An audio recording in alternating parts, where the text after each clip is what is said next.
abakise ba palamenti ba minisita abakulembeze abandi mubitundu bya Masaka olunaku olwaleero bagananainemuku State House Controller Jane Bareche okutakunika jati Adija Namyalo kola yafeesi wa ssente ba NRM Uganda Uganda era nga bano basokubisa bivulo kwetula ekibuga ekya Masaka ekifo okumayo ekikanga mbera nga kabonera koleka nebasanafuula okukyala kw'omukulembeze w'eggwanga omukulampa gweruyeeyo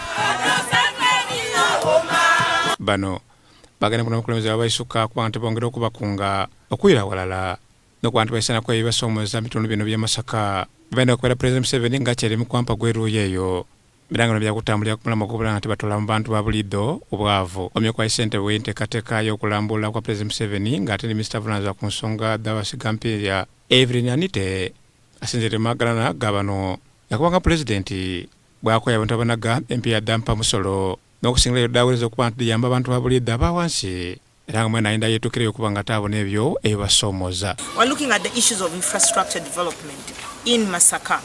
We're looking at roads, electricity, water, and we're also looking at the issues of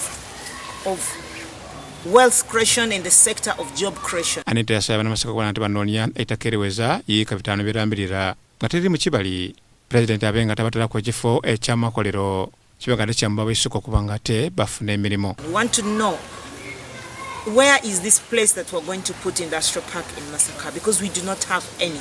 The President started the model program in Kalangala, whereby he got people who went as outgrowers to grow palm oil. Akola yafeesi ssente ba NRM ekyambago hajati na myalo kadija akunza abantu mugante bayinda mu bungi ngena kudomweza benayina ku Liberation Square kwaniza mukulembeze w'eggwanga wabenga ateba mubanda ebyo beetaaga. Abazukulu bonna tubakungera tubakuyuza mujje tubanje atuwe enkoko atuwe embuzi atuwe buli kimu kyanasobola otuwa naffe tubeereko bulungi. President atunulya programs zetutambuza zitambula mu byalo.